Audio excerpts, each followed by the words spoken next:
Hi అండి, అందరికీ నమస్కారం. Welcome to my YouTube channel. ఇప్పుడు ఈ వీడియోలో మనమైతే ఏపీ ప్రభుత్వ ఉద్యోగులకు 12వ పీఆర్సీ అమలుపై ప్రభుత్వం కీలక ప్రకటన అండి. ఆ వివరాలు ఏంటో వీడియోలో తెలుసుకుందాం. వీడియో అయితే ఎక్కడికి స్కిప్ చేయకుండా చివరి వరకు చూడడానికి ప్రయత్నం చేయండి. అలాగే వీడియో నచ్చితే ఒక లైక్ చేయండి. ఇంకా మన ఛానల్ సబ్స్క్రైబ్ అవ్వనట్లయితే వెంటనే సబ్స్క్రైబ్ చేసుకుని ఇలాంటి లేటెస్ట్ అప్డేట్ న్యూస్ అని ఎప్పటికప్పుడు మన ఛానల్ అప్డేట్ చేస్తూనే ఉంటానండి. ఇక వివరాల్లోకి అయితే వెళ్ళిపోదాం.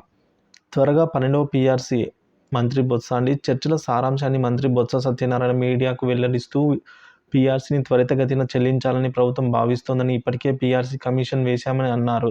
అయితే ఎప్పుడు పీఆర్సీ వేశారన్న విషయాన్ని ఆయన స్పష్టం చేయలేదు. కానీ ఉద్యోగ సంఘాలు మధ్యంతర వృత్తిని కోరాయని, ఆ అంశాలని కూడా పరిశీలిస్తున్నామని అయితే తెలిపారండి.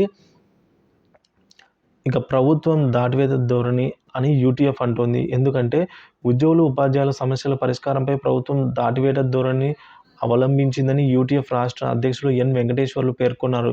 తాము ప్రభుత్వం ముందుకి ఇచ్చిన ప్రతిపాదనలు వివరించారు. ప్రభుత్వం ఏ సమస్య పరిష్కారానికి ముందుకు రాని నేపథ్యంలో ఇప్పటికీ ఏపీ జేఏసీ ప్రకటించిన ఉద్యమ కార్యాచరణ యథావిధిగా కొనసాగుతుంది అని అన్నారు. రేపటి నుంచి నల్ల బ్యాడ్జీలు ధరించి బయలుదేరతామని అయితే కూడా అన్నారు. ఇక సిపిఎస్, జీపీఎస్ రద్దుతో పాటు పాత పెన్షన్ విధానాన్ని అమలు చేయాలని కేంద్ర ప్రభుత్వం మేము 57 పరిధిలోకి వచ్చే వాటిని పాత పెన్షన్ అమలు చేయాలని అయితే సరెండర్ లీవ్లు, అలాగే పీఎఫ్, ఏపీజీఎల్ఐ, డిఏ, 11వ పీఆర్సీ బకాయిలు, సిపిఎస్ వారికి 90% డిఏ బకాయిలు, మెడికల్ బిల్స్, పెన్షన్లకు తగ్గించిన అడిషనల్ క్వాంటమ్ ఆఫ్ పెన్షన్ సవరించాలని యూటీఎఫ్ రాష్ట్ర అధ్యక్షులు ఎన్ వెంకటేశ్వర్లు మంత్రి ఉపసంఘం దృష్టికి అయితే తీసుకుని వెళ్లారు.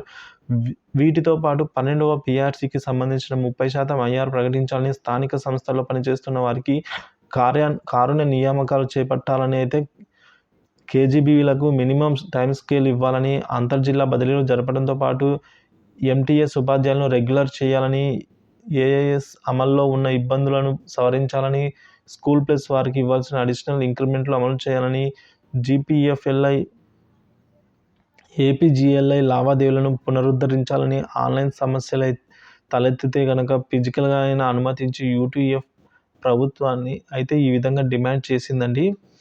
సో మరి చూడాలి. ఉన్న అప్పుల బకాయిలు అయితే 21,000 కోట్లుగా ఉన్నాయని ప్రభుత్వమే చెప్పింది.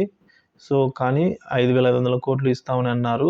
సో అవి ఏ పార్టీకి సరిపోతాయో తెలియదు. ఇంకా అవి కూడా మార్చి 31లోపు, అంటే ఈ లోపల ఎన్నికల షెడ్యూల్ ఖరారైపోయి ఎన్నికలు కూడా రావచ్చండి.